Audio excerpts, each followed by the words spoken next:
All right, sounds great. So today we're just going to talk a little bit more about the project that Beth did, more significantly about the role of the University of Wisconsin, some of the resources. So one of the things that I'm finding that's really unique about being involved in the Scandium Jam in Madison is that we have this relationship with the university.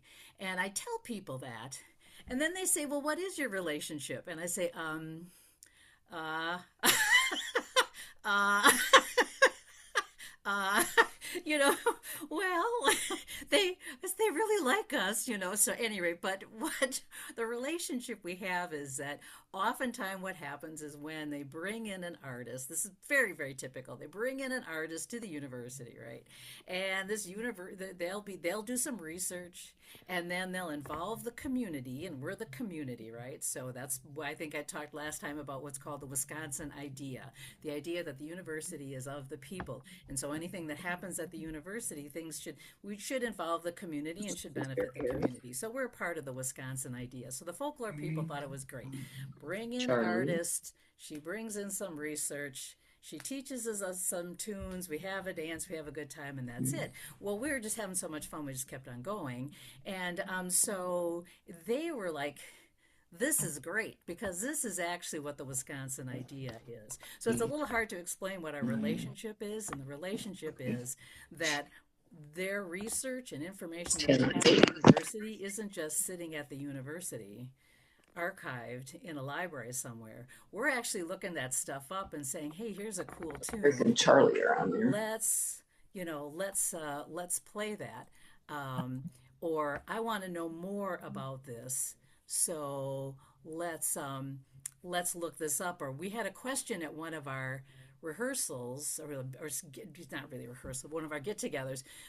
We were deciding how to play a waltz by Leonard Finsteth called Leonard's Waltz, and we were disagreeing. It was fun. We were kind of like, well, it's this. No, I hear it like this. I hear it like this. I said, well, we can go to the university library and download the original um, playing of this waltz by Leonard Finsteth. And so that's what I did. And of course, I was right. But I didn't say that. I didn't say that. I just said, hey. So I shared the original source recording and said, now you can play it however you want, right? This is just the way Leonard played it. But I'm just saying this is probably why we play it this way, because this is how Leonard did. So it's really fun to have that resource. So it's a little bit different kind of a group because we have this resource at the university. We're having these conversations. It's a little bit like this afternoon, I'm going to an old time jam, and we're going to just play the tunes, the way somebody in the South played them, and I will not question it. I'll just play. That's the way I'll play it. In this group, I sort of feel like I can question. I can say, I don't know, is this really it? Or let's try something different. So we have this relationship. We're what's called the Wisconsin idea. And sustainability is the other word that they use. So they didn't just bring in somebody to do an arts project. The community has embraced it, and we continue to do it. So we love hanging out and using resources at the library. And fortunately, a lot of these resources are digital. So I'm going to share real quickly for those of you who have not used. Oh, I should first say, how many of you have used the Mills Library at the university? Yeah, okay, we've got a few people have. Okay, all right, I'm just going to quick do a share here, and hopefully this is going to all work. There it is. Okay. All right, everyone seeing it? Yep, okay. All right, so when you get to the Mills Library, and I'll send you the link to that, on this top bar here, you should basically, and they pop this around places. So look for the Music Library Digital Collections, and that's what we're looking for. Okay, so now we have the digital collections, and this is where, and this page kind of pops around and looks different every time as well. But this is where you can spend a ridiculous amount of time looking at stuff. So even I'm prepping for this last night, right? So I'm prepping for this and I'm thinking like, oh yeah, I got to tell them, this is a black hole for time. Yes, I look up and it's after midnight because I found some records. I'm like, oh, I didn't know they had this. They must have just posted it. I'm downloading stuff. I'm listening to things and I'm like, man, I got to get to bed. And it had nothing to do with what we're talking about today. It was just like, oh man, look at this. This is great. So they have a lot of great stuff and they keep adding more. They continue to digitize and add more stuff. So if you don't see it right away, you can keep looking. But they have a lot of stuff from the Upper Midwest. So it's worth taking some time. Take a nice cold, snowy, windy winter day and poke around through the Mills Library. So the one that we were focusing on, there's a few that I like to focus on, and we'll probably refer back to these as well. The Arnold Munkle collection is the one we're going to focus on the most. But there's also the Bruce Bolaroid collection, and we'll talk a little bit about the Goose Island Ramblers in the future. But there's a lot of great stuff with Bruce Bolaroid in here. Kind of waiting for the Kuka records. I'm hoping right now that's just a database. I'm hoping they digitize some of this stuff and put it online. But a girl can hope, right? Because that's a recording studio from Sauk City back in the day that recorded a lot of the local bands in the area. So great, and the university got the entire collection. So. Just recently, so that'll be a really nice resource in the future. So this one, and then a lot of you are Leonard Finseth fans, and so this is a great collection as well. Leonard Finseth has from Mondovi, Wisconsin, has a lot of his recordings, as well as the Leroy Larson collection. So those are ones that they've got quite a bit of stuff that's up there. But we're going to look at the Arnold Munkle because that's the collection that Beth came with. Arnold Munkle was a mechanic who loved this music, and he lived in the Decorah area, I believe, or some Spring Grove, and he went around in the 70s and 80s with his little handheld recorder, and he would just go around and record all this stuff. So we have let's see. Well, we can go to the Viking Bar. We can go to the Warrens Cranberry Festival. He just went around with his cassette recorder and just recorded all these different gatherings of fiddlers. So let's take a look at this one. So this is the Norwegian American Folk and Old Time Music Festival at Nordic Fest in 1971. So he's got he's got he's got 4 hours worth of music here. So they've digitized the cassette, so you can get side one, side two, the second one, side one, and side two. So I have an audio recorder, so I like to just download them. You can just listen to them, but I like to download them because sometimes I can never find them again. So I just like to download them and then listen to them. So you can download them here. They've got the download. You can download what you'd like. And then they have, here, I got to move this aside. So then they have his handwritten notes about each one of these. They'll have, in this case, they actually had a program of the event, and that's kind of fun to see. So this would have been, let's see, come on up. Come on.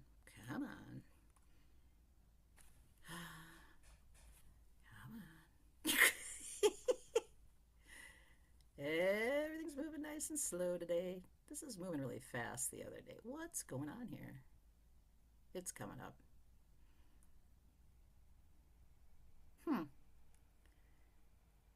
There we go.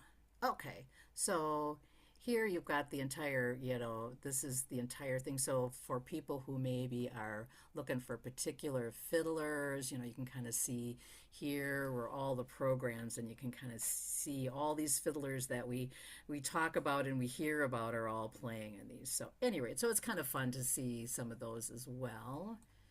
And we'll back out of that. Then they've also done transcripts. So this was the project that Beth was working on. She was going through a lot of these and doing transcripts. So then she is putting in the minute, where it is, and then what is being said.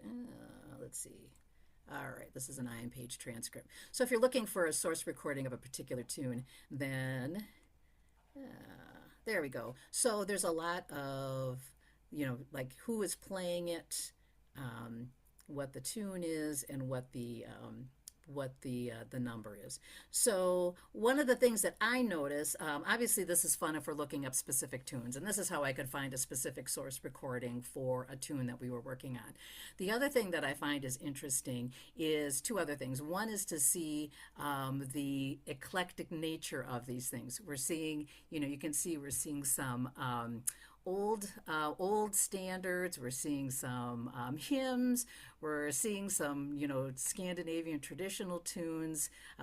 We're we're seeing Johann Pasnippen and Turkey in the Straw in the same kind of program. So we're seeing the eclectic and Baby It Must Be Love. So we're seeing a real eclectic kind of a program, and that's part of this whole upper Midwest kind of Scandi style, is they were pretty eclectic.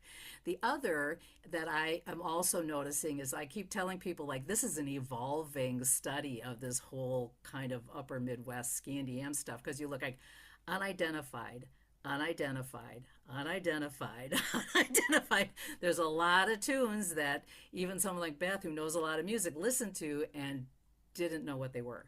So a lot of work to continue to identify all this music that's out there. And so at any rate, I just find this really interesting, and that's just from one of the one of the recordings he has. So this is where we get a lot of our stuff. There we go. So this is where we're getting a lot of our stuff. So it's kind of a where did we get it all from? We're going to the source recordings, and we're getting them.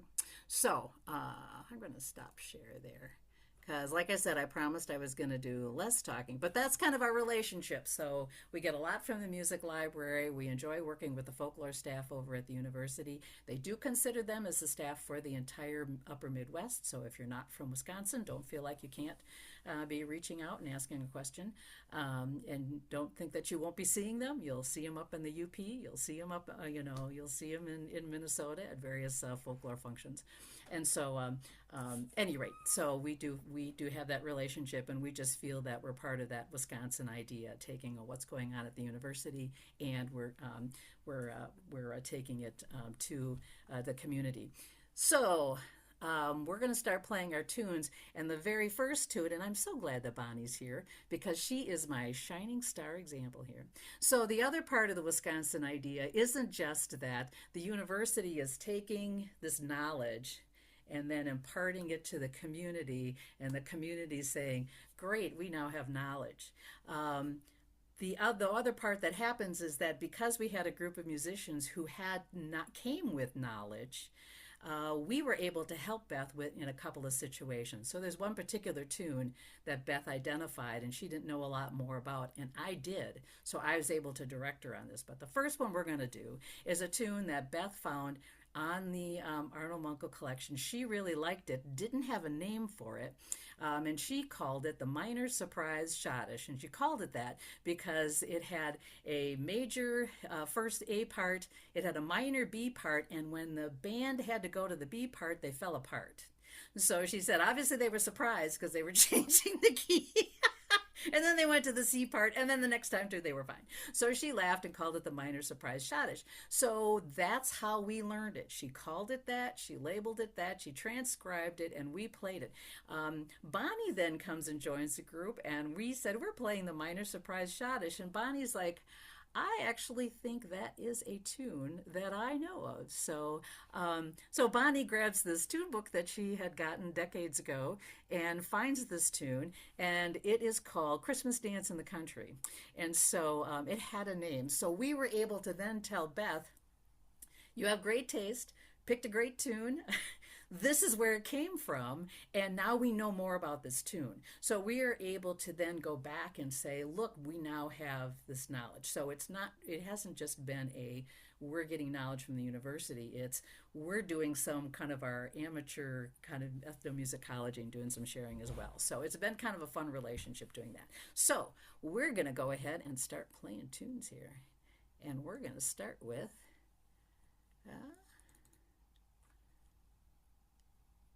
The minor surprise Schottish.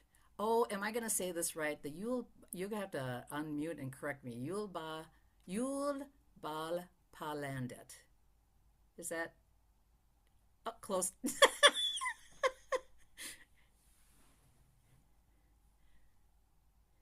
Yes, very, very close. We It's we very call it close. Yule. Bonnie might have it slightly different than I pronounce it, but Yuleball Polandit. Yep. And in fact, I believe it's the group, one of the groups you play in, Eric, that I posted Lalo, this as yeah, I posted this as an example. So I have a playlist of all these tunes, examples, and it's your group that I'm like, oh, this is a really nice one. I'm like, oh yeah, we'll post this one. So it's a nice example of it. Um, yeah, and Chris, yeah, go ahead. we just played it a couple weeks ago at ASI. Well, you know what? It's that time of year. So Yep. so anyway, so Bonnie shared this with us, and then we realized this is great. This is actually a tune we all know. So, um, it's an appropriate time of year to play it, but the other nice thing, it's just a nice schottish that it isn't identifiably Christmas, so you could actually play it any time of the year, right? So, do you play it any time of the year, Eric, or do you stick to Christmas time? Do you have a more knowledgeable audience? Well, we mainly play it around Christmas time, Okay. and but we could do it. We actually got it from because Dennis Halmy actually started playing it when we were doing some shows with him. You know, he was one of the accordion players in Finn Hall, Oh, okay, got it. Hmm. and that's in his repertoire. And so we picked it up from him actually. Okay, all right, sounds good. Yeah, so it's one of those. Obviously, it's made the rounds. It's one of those that's become kind of in the upper Midwest, you know, uh, repertoire. So, minor surprise: Schottish Julebag par Landet, Christmas dance in the country, Swedish tune, as I recall. So this will be a Swedish tune. All right. Alrighty, and it's a three-part. I don't know. We do so many two-part tunes. It's always fun to have a three-parter, right? So, all right. So, minor surprise, Schottish. It's kind of a long one. We'll just play it through once. So, feel free to play the harmonies, the melodies, whatever you like. So, I think everyone's muted. I think I got everyone's. So, if not, if you'd mute yourself, that'd be great. Okay. Uh, Christmas dance in the country. Not too fast. Nice Schottish tempo. One and two and one and two.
That's a fun one. One of the variations that I've done, or that we've done, is that the B part can be taken down an octave. So if you're on the fiddle.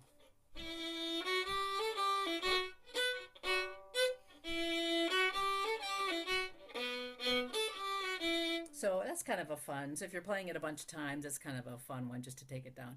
And I think the only little tricky part I found here was that in the C part, some of the fingering, because the it's a C natural, so a lower C, second finger on the A string, but the higher finger, the F sharp on the D string. So for all you fiddle players, so it takes a little bit of yeah, it takes a little bit of thinking there. So yeah, that's the only at the very end here can be kind of a little bit tricky, but that's kind of a fun one. So cool. All right, any questions on that one?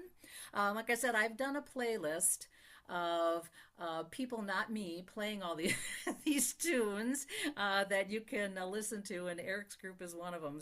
So you'll have the music, you'll get the recording of this, and you'll get you've got the sheet music, and so you can also listen to other professionals playing these tunes as well. So if you find a tune in this list you like, you're going to have lots of ways of learning it.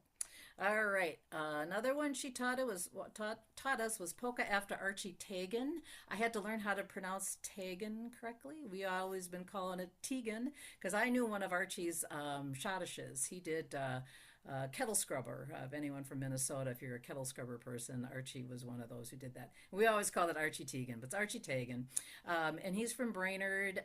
He was, for those of you in the Minnesota State Fiddlers Association, he was actually one of the first organizers of the Fiddle Association. So he's pretty out there and involved. He was a Hardanger player. He made and played Hardanger fiddles, and so he obviously showed up in this case. And so it's fun when you look at Beth's music. She'll tell you, like I just showed you on the Mills Library, how you look up, where this is. So you can find the source recording of Archie playing this, and you can actually look, and she'll tell you what collection it is, and what like what cassette it was and what number it is. And so that's kind of that. So in case you're like really find a tune you really like and you really want to hear the source recording, you can find it. So all right, Polka after Archie Teigen. We really like this one. We really liked them all. I gotta tell you, we really liked them all. Very nice and peppy. So bum bum ba da da dum bum bum bum ba. We're still in G. Bum bum bum da ba da dum bum bum bum bum bum ba da. So I was told at our last dance that we were playing our polkas too slow. I will not take this at too fast a tempo just because we're kind of sight reading it. But just in general, feel free to take them peppier.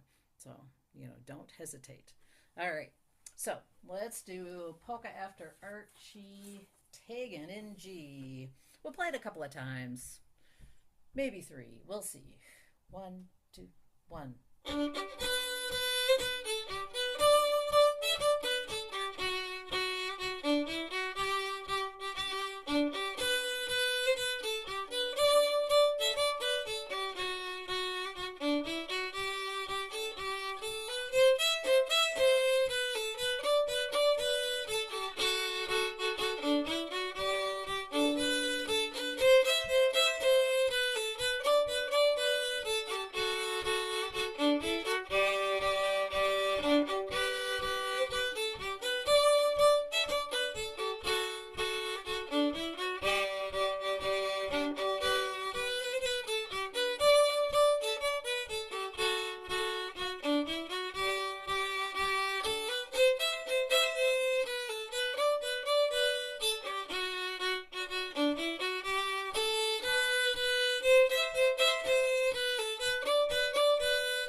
One more time.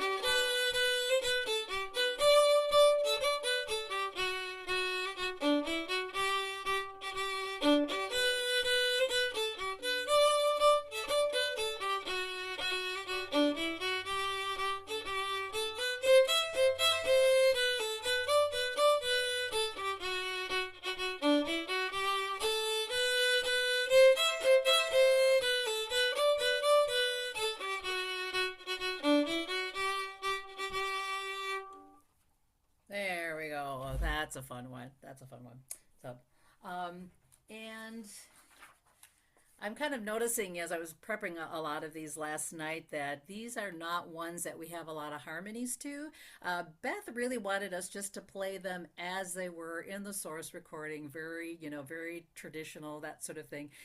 She only let us do a few harmonies. As soon as she left town, and we're on our own devices, we do harmonies for everything. So we'll probably So yeah, you're right. We kind of laugh about it, but yeah. So we just because we're a big group, right? When we're on stage, there might be 14 of us, 17 of us.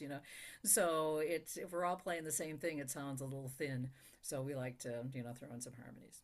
All right, the next one we're going to do is Polka after Bill Sherburne in C and G.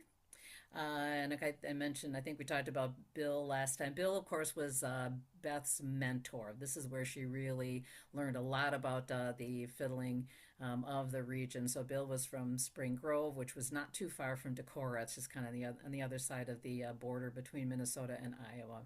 And at any rate, and so this is one of the many tunes, but she did find a recording. This one also is in the Arnold Munkel collection, so you can look that one up.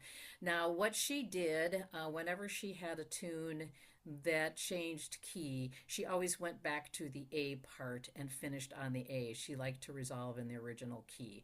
I have no idea whether that's something that was just something she did, that's something she and Bill did, whether other fiddlers did it, I don't know, but we got in the habit. Just because when you're in a big group, it's just easier to get in certain habits of how you start and end pieces. It's just easier.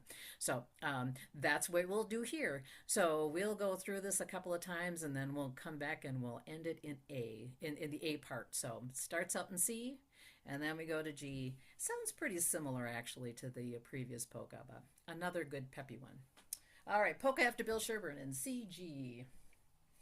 Bum bum bum bum bum bum ba da da da da. All right, almost sounds kind of like German polka band, right? So it's kind of a different flavor there. I like it. All right, 1, 2, ready, go.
So another cute one. Alrighty. Polka after Ed Quall. Now I'm gonna bet that a bunch of you know this one because this is kind of like the top 10 tunes of the upper Midwest. Storm is the other one. We'll be playing that in a minute. But if you know any and Svensk Waltz. Okay, so those are like the three. So you know those, then you kind of know the main tunes. But polka after Ed Quall. Ed Quall was Leonard Finseth. We've talked about him. He's lived in Mondovi, Wisconsin, in the western part of the state, and his uncle Ed taught him a lot of tunes. So this is a polka after Ed. But this was one that was picked up by Smithsonian's Folkways and has been recorded. So this just seems to be one of the more popular ones. So again, nice peppy polka. In D, does not change key. We do A and then B, A and then B. So and I do something a little different on this. I'll play it as written the first time through, but then what I notice is that there's so many long notes in here, like, dotted half, that sort of thing. And as a fiddler, especially playing for dances, I just find that if I just played them as written, I will either slow down or speed up, or I just won't get the rhythms right. So you'll find that I'll pulse them them or I'll split them. I'll do something else to keep the beat going so that I am keeping my rhythm and then keeping the rhythm going for the dancers. The one thing I also do, this is the transcription that we got from Beth in that fourth measure. Da da da da da da da da da da da bum bum. To me, that just sounded like too much of a hard stop when you just got the dance started. So I don't play it like that. I play it like this.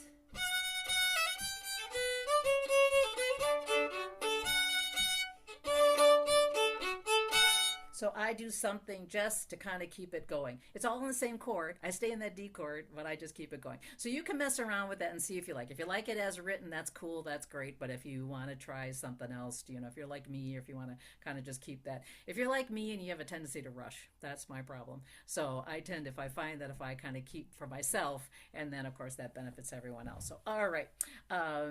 And I've been paying much more attention to it because when we do dances, I tend to be the person who leads, and so it's like if I don't have it right, the whole thing's going to kind of fall apart. So I've been much more conscientious about what I do to make sure that I attack these rhythmic elements and make sure that they're really spot on for the dancers. So, all right, polka after Ed Quall, good old Uncle Ed, which is not the same as Ed Quall's polka. All right, so we need to come up with better ways of naming these tunes. Alrighty. Alrighty. You guys set? 1, 2, ready, go.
So you can see why these polkas are kind of fun, they're easy, and you can just kind of throw in some different elements. You can play them different each time and just have a good time. All right.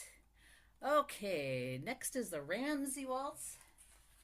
And so Selma Ramsey was a fiddler up in Thief River Falls, and his claim to fame is he actually recorded a few LPs back in the day. I want to say this is like in the 70s and 80s, and he played on the local radio station in Thief River Falls. So when you look at his album, his waltz is not named Selma Ramsey's Waltz. His waltz is named Waltz.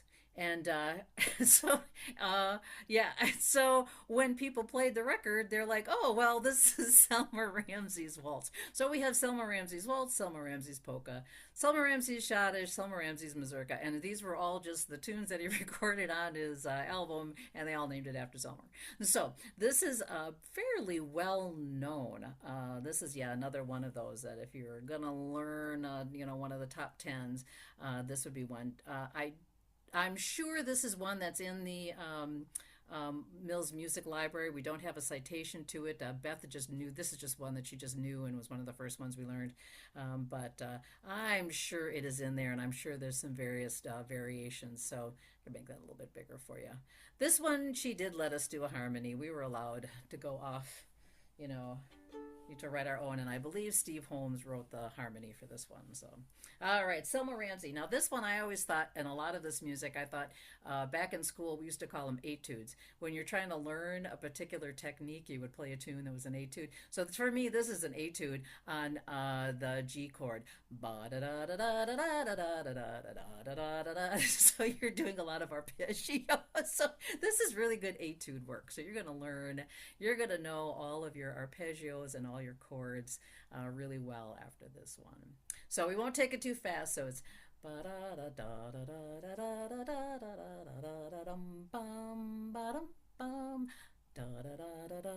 and then just the D scale. So this is a common kind of a lick. And once you learn all of your arpeggios in the main chords, you can tackle many of the Scandinavian the Scandinavian waltzes. So, all right, Selma Ramsey, the famous Selma Ramsey from Thief River Falls. And if you think it's cold where you are, I bet it's even colder in Thief River Falls. That is way up there, people. That's way up there. All righty. 1, 2, 3, 1, 2.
One more time.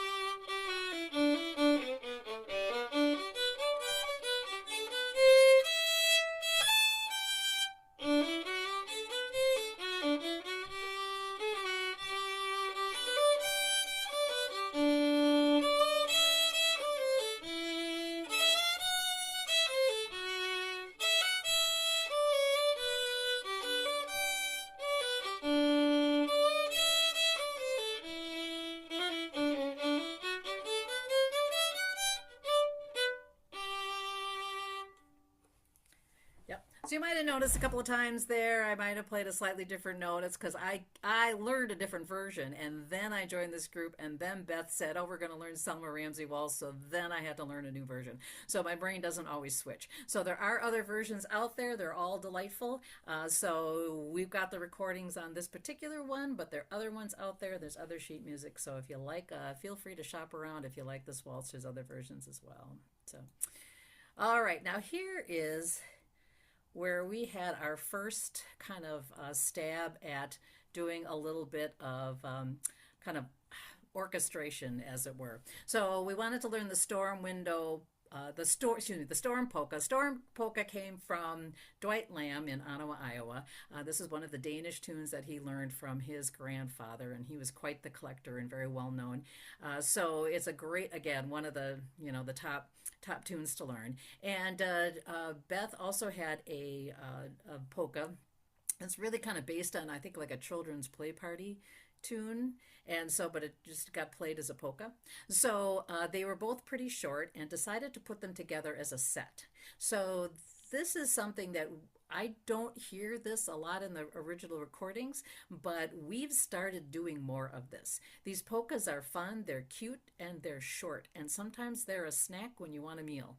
So we have been doing more of putting them together, because then we have like enough of a polka to make it more interesting for a dance. So we've kind of stolen this idea from the kind of our Irish friends, kind of said. So we're doing more and more of that, and we're finding people like it. As long as we don't go so long that they're kind of falling over, right? You can't go, they can't stay out on the floor and doing the polka all afternoon, right? Or all evening. So, but this one, it also kind of taught us how to do that kind of quick change. It just made it a little more interesting. So we're going to play this as a set. They're really quite simple polkas. I think many of you may already know Storm. And the in and out the window. As soon as you hear it, you're going to be like, this kind of sounds familiar. So what we're going to do is we're going to play Storm twice, and then we're going to switch right to in and out the window polka. And then, of course, when we put them together, Al, I'm going to give you total credit on this one. Al said, well, obviously, we're a Wisconsin band. It's the Storm Window Polka set. So we've called it that ever since. Well, anyway, all right, a little bit of winter humor. Okay, so the Storm Windows Polka set, twice through Storm, from both Iowa polkas, one from Ottawa and the other one on the other side of the state from Winneshiek County. So, all right, ba-da-dum bum bum bum bum, ba-da-dum bum bum bum bum, ba-da-dum ba-da-da-da-da-da-dum bum bum. All right, and Storm would be a good one just to memorize, right? Storm should just be a polka that you should just know it. It's a very simple one. It's very cool and just a good one to know. Alrighty, twice through Storm, twice through in and out. 1, 2, ready, go.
Switch.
Okay, so a fun little one and just a good example of how you can have some fun with these. and start putting some of them together if you would like to just. And in this case, we stuck in the same key. We've been doing them since, and we changed keys. We go from major to minor, just kind of having some fun with them. So, all right, here's another one, a classic, classic. So this one, there's a lot of great history on this particular one. So if you are Swedish, you call it Svensk Waltz. If you are Norwegian, it's Nordfjords Valsen. Um, and Beth notes that it also from a Swedish fiddler called the Radvik's most played waltz from the Dalarna region. So apparently this is a Swedish waltz. So according to Herc, as a Swedish waltz, they came from um, the Dalarna region. It has been picked up in the U.S. as peekaboo waltz and has continued to been processed. Charlie has found it in some of the Mormon Western pioneer music as the spat waltz, and so it continues to be evolved. Anyone who listened to Lawrence Welk probably heard the peekaboo waltz. So around the Midwest, we probably know it more as a peekaboo waltz, but it is one of those that just got around. So again, a classic, one that we all need to know. The one thing that I do on this one is because of the peekaboo, and this is probably where it comes, I really exaggerate in the B part. I really exaggerate that whole thing. That little peekaboo, da da da dum. I really kind of exaggerate that. Maybe that's just me, but I kind of figure that's sort of the thing that people know about this waltz, and so I make it incredibly obvious. So, all right, Svensk Waltz in D. Whole thing's in D. We don't change key. Cool. 1, 2, 3, 1, 2.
Lots of versions out there. I've posted one, I believe one that Beth did.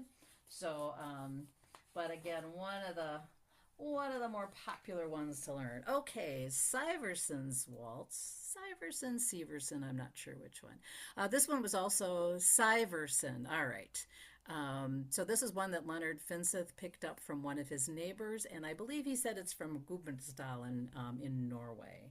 And this does sound like an older kind of a waltz. Almost sounds more like a mazurka, but then that's always a conversation. Is it a mazurka? Is it a waltz? But this one has that very distinctive that Scottish snap that shows up here. It's like the 16th note dotted 8th, if I'm saying that correctly. So this one takes a little bit of getting used to, but this rhythmic pattern does show up in a number of Scandinavian tunes, so it's a good one to kind of practice. So this one I also think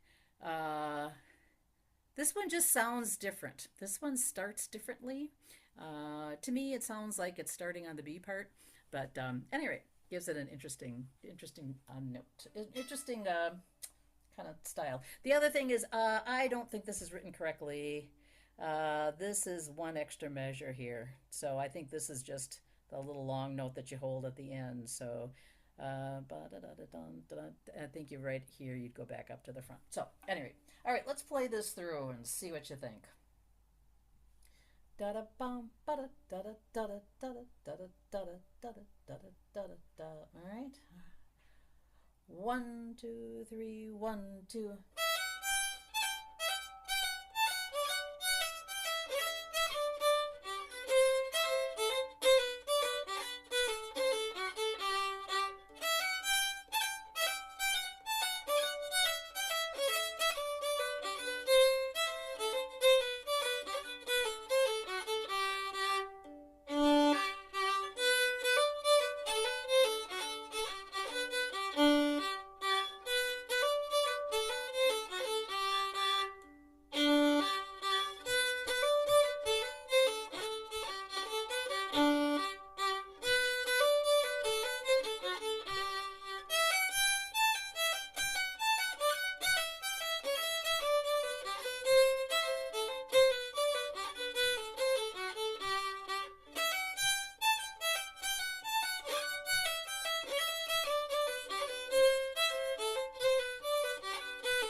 All right. And a bunch of versions of that one. I believe it's also called the Ole Bowls Waltz. So it might have been an Ole Bowl tune. So it definitely sounds like one of the older ones. All right.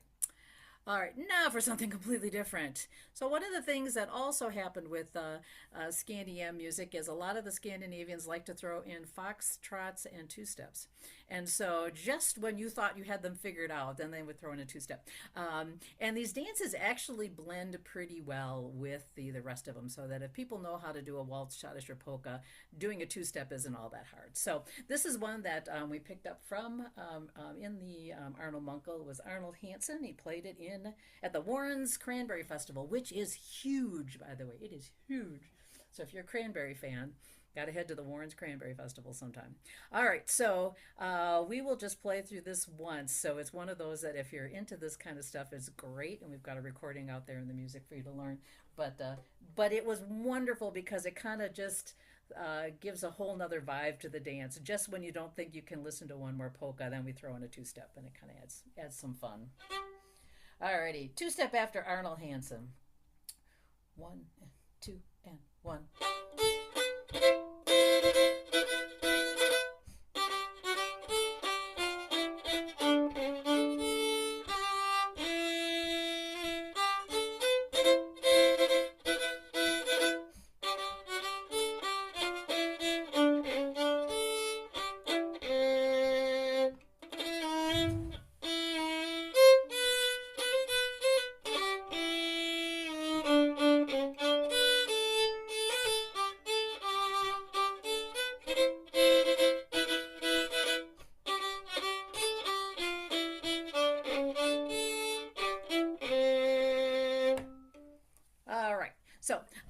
We've been really liking these, and so we've actually will be adding in a few more. We have a band member who knows a bunch of two steps and foxtrots and things, and so we're going to add in a few more because we kind of like throwing those in. And the dancers like them too. All right, we're going to go whip through a couple more waltzes here. And then, so we did waltz after Gust Ellingson. Gust Ellingson was also from Spring Grove. And apparently this one, the challenge with this one is this is how Beth plays it, which is cool. So she added in a little bit of an intro, da-da-da-da-da, and I don't know if I wrote that correctly. It's really hard, but it's da-da-da-da-da-da-da-da-da. All right, here's the other thing. I'm all well and good with writing music and having written music provided, but this is one of those times where it's just listen. So it's da-da-da-da-da-da-da-da-da, okay, in the A part, and then it goes to the B part, da da da da da da da, whatever. Anyway, and then it goes back to the A part the last time. She then does a tag, which is kind of more of a country thing, but she does a tag, da da da da da da da da da, and then da da da da da da da da da. Let's see. I will stop. I'm terrible at singing, so I will play it.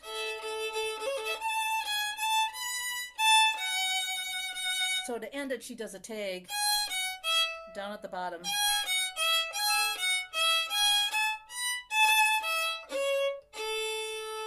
All right, so also seem pretty common. So if you are trying to figure out how to end some of these tunes, feel free to start making up tags to add to the end. Again, kind of more of a sort of a country thing that people did, but they sort of stole that from the country music artists and throw in these tags. So perfectly okay to do. But I think this will be one that just kind of follow with me. So we'll play through the whole thing once. We'll go back up to the A part and then down to the tags. So you'll get a feel for how this goes. And then you'll hear Beth play it, and then it'll make more sense. So 1, 2, 3, 1, 2.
Tag.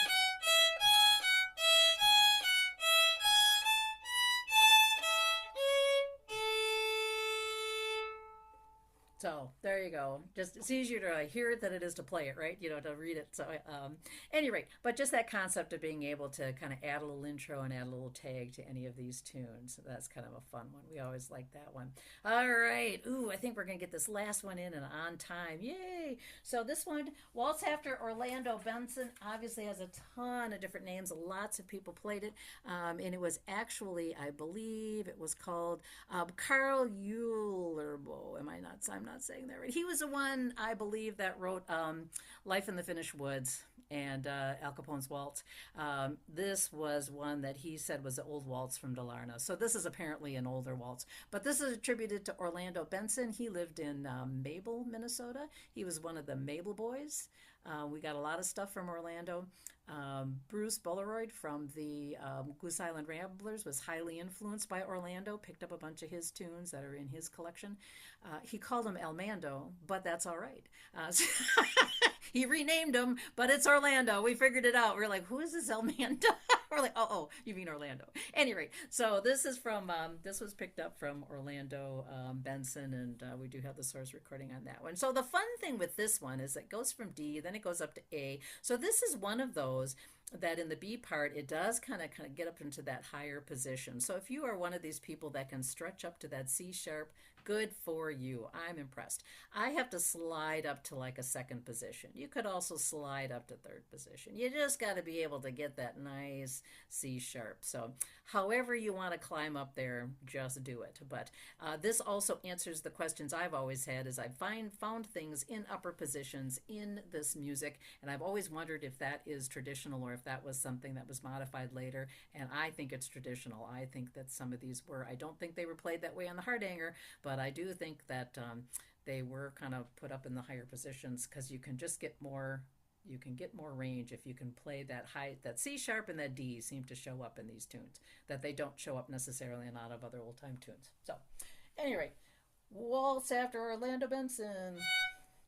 Da da da da da. And these are all very sweet waltzes, aren't they? Oh, they're so sweet and lovely. You just love them. Dancers love them. 1, 2, 3. 1, 2, 3.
nailed it.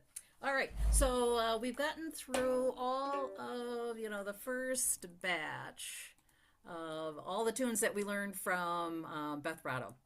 So next month we're going to talk a little bit more about some of the other tunes that the group came up with. So once we finished this up, we basically had 16 tunes that we knew, and the first couple of gigs we did, we said this is going to be really boring if we only know 16 tunes. So we started having people collect and suggest tunes and kind of put stuff in, and so there's some that have kind of surfaced to the top that are some favorites of ours. So we're going to go ahead and I will put out a little booklet of that. So basically, with these, if you find a tune you like, you're going to have another video you're going to be able to watch as someone to be able to play it. You're going to have the sheet music. So when I do these kinds of things, I love getting kind of just like the whole menu, right? I get the whole menu and then I'm like, oh, I really like that one. So then you can grab that tune, you can listen to it, whatever. So we're not saying, oh, you're going to have to learn 16 tunes, but it's like you're getting a little bit of a taste of each one of them, a little bit of a sampler, and then you're going to be able to play them. So again, I'll post this video for anyone for posterity. And again, one of the other reasons we're doing this is anyone who wants to join the group in the future, I can just send them out to YouTube and say, if you want to feel comfortable coming to our first few sessions, you can just listen to these things and you're going to have the music and you're going to have some stuff. Always more fun to come to a session if you've got a few tunes under your belt, right? If you can at least say, oh, I know this one, and kind of just, helps us for posterity. So at any rate, so thank you so much for joining me, and I hope you have a fun holiday, and we'll be back in January, so which hopefully, I don't know, the weather's going to be the same. That's all there is to it. That's why we're doing flipping the Primstav. We're doing this during the winter. So, and we'll finish up as soon as the weather gets nice. So great. So thank